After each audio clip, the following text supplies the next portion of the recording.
While the crews take a well-earned break back at service in Dolna Banja, the tarmac stages mean that safety crews are being used who drive the stages before the competitive runs to check for any changes in conditions or grip. These can then be amended in the pace notes. Did the gravel crew do a good job this morning? Yes, the condition changed a lot between their pass and our pass, because the first stage was dry and when we arrived it was wet and fog, and the second stage was wet when they passed and it was drying up when we arrived. So, but they've done a good job, yeah. Sebastian happy with how his support team is performing, but as you've seen, Ford were caught out by a change in the weather this morning. We had all our information from our usual source, which we've used for many years, and we knew there'd been rain overnight. We knew the stages some sections were damp, but the majority of them were dry. Even when we were making the tyre choice for here, we had people there. But of course, our technical partner basically advised us that there would not be any more rain.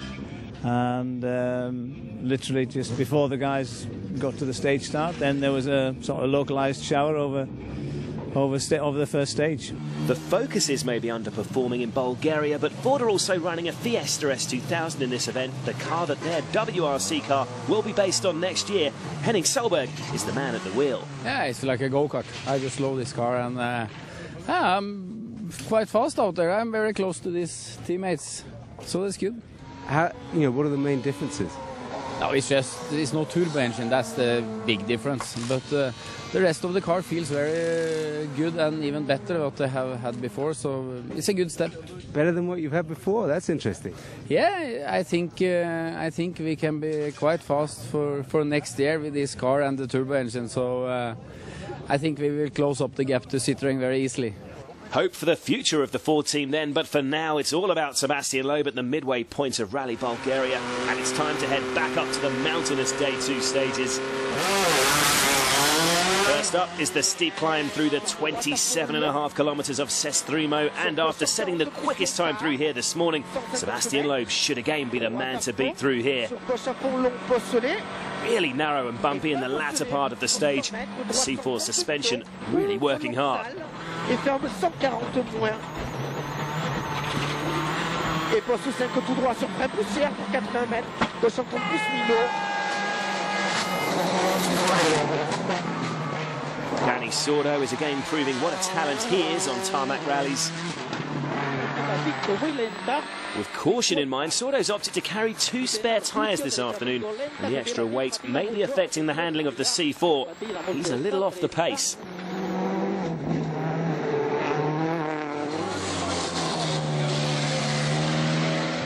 The meteor, he told me maybe in the last stage will be rain, so I take 2 spare tires softer for if in the last one is rain, I can take 2 tires softer. But now I pay the kilos. The car is more heavy and is moving a little bit more, but anyway, still good. Peter is still really fast, and we will see. This is slightly worrying for Sordo because Petter Solberg is not too far adrift in third.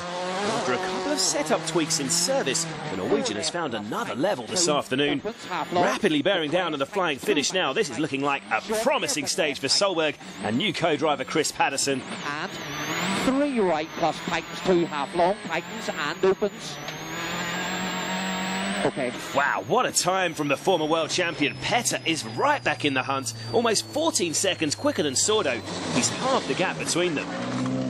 Petter 9.8 quicker than anybody else. I must say it worked very well, and we found a small mistake with the car just before this loop, so it paid off. Back in the stage, Mikko Hirvonen is looking to rebuild his confidence after a soul-destroying morning. Still on hard compound tyres this afternoon, it does seem to be the correct choice this time in the now warmer conditions. Really bumpy, broken tarmac, but it's a better run than the disastrous morning pass through Sestrimo. Mikko is 4th fastest and quicker than Sordo.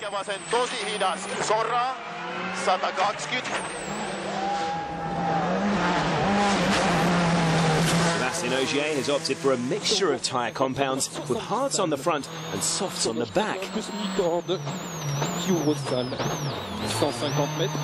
Technical section here. The Frenchman's also carrying 2 spares, and his hard-soft mixture has worked reasonably well. He sets the 3rd fastest time. 120 mètres, attention, frein droite 110, moins 1000 encore de pourri. Moins 1000 encore de pourri, 120 mètres.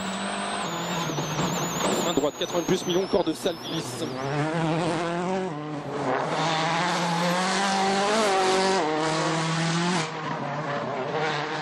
Also still having a good run is Hungarian privateer Frigate Turan. The Peugeot 307 driver has had another solid second day to maintain his 8th position. Turan's actually running ahead of Matthew Wilson. He's really been struggling to find his confidence on tarmac after several months without competing on this surface. Max left long, 140. The Stobart Ford man is almost 2 minutes behind in 9th. Late right 1 plus long. Repeat, late right 1 plus long. As we just heard, Wilson's regular teammate Henning Solberg has switched to a Super 2000 Fiesta. A normally aspirated machine making its distinctive high-pitched scream. And the Norwegian is in the final point-scoring place in 10th. A quick check on the standings after stage 8 then. Loeb's lead now stands at 33.9 seconds. Danny Sordo is now only 13.1 ahead of Petter Solberg, with OGA in a comfortable 4th, followed by the 2 Works Fords. So it's Petter Solberg who's making the moves this afternoon. He'll be looking to take more time out of Danny Sordo on the remaining 2 stages.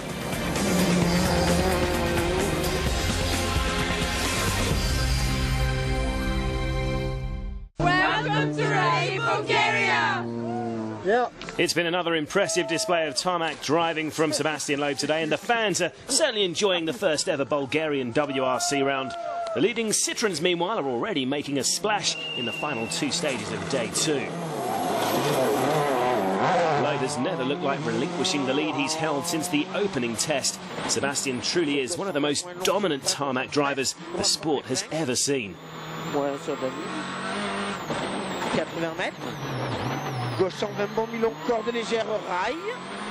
Looking at Loeb's in-car telemetry through one of this rally's challenging flat-out sections.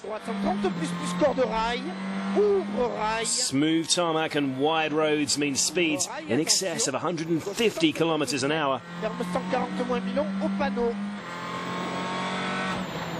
100 mètres. Gauche 130 long. It's been another near-perfect day for the championship leader. Sebastian, the end of day 2 in Bulgaria, still the leader? Yeah, tomorrow we have to stay on the road, just trying to drive through the stages without big risks, and should be okay. Not far behind Citroen's number 1 is Loeb's teammate Danny Sordo. It may have been demoted to the Citroën Junior team for the remaining gravel rounds this season, but on sealed surfaces, Danny is still one of the best in the business. The extra weight of carrying 2 spare tyres, though, still seems to be holding him back a little.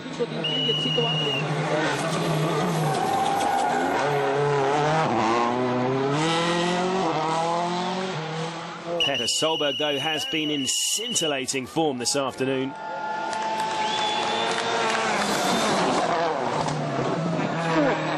Petter's privately run team have really found the sweet spot with their earlier setup tweaks, and the Norwegian Citroën C4 has been absolutely flying through these stages. Quickest again in stage 9 in 10. Petter is on course to take another bite into Sordo's advantage. Impressive start from Solberg, almost 5 seconds quicker than Danny. Petter is now just 4.7 seconds away from second place. The crews are finally getting a taste of the demanding Lubnitsa stage that was cancelled earlier. Ironically, Mikko Hirvinen's morning tyre choice may have worked for him here in the first loop had this stage been run. As it is, Ford's number 1 can do little without closing up on the leading Citroens. He remains 5th at the end of day 2. And there is yet more frustration for the Ford team.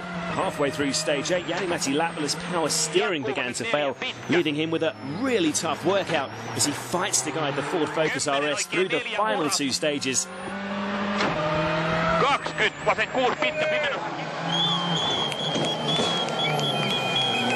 Latvala does well to make it to the end of the day with his 6th place intact, but the Finn is absolutely exhausted.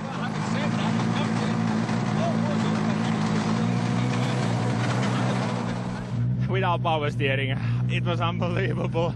I just, in the long run, I didn't have power anymore in my arms to keep holding the steering wheel, but luckily there were some fast sections that helped, and once we got the moment, because I couldn't turn anymore, we going quite long time sideways, but we will survive. Latvala's nearest challenger is PG Anderson, but the Swede is still over a minute adrift. The Stobart 4 driver will be content with his return to WRC Power, his first since a private entry in a Skoda Fabia at last year's Rally Norway. PG remains in a comfortable 7th. Kimi Räikkönen will be frustrated after his day 1 mistake, but the former Ferrari star's impressive pace has again been on display since his return, and over the course of today's 5 stages, he's fought his way up from 26th to 14th. Kimi now has a real chance of breaking back into the point-scoring places. At the moment, though, this is how the top 10 look. Loeb leads by 40.5 seconds from Sordo, but Petter's 3-stage wins this afternoon leave him just 4.7 seconds behind the Spaniard. That is the battle to watch tomorrow, while Hirvonen and Latvala seem resigned to their fate. Looking forward to that battle? Yeah, of course. Maybe we need to do the battle. Looking forward to tomorrow. You made up a lot of time on Danny Sordo. You must be absolutely delighted.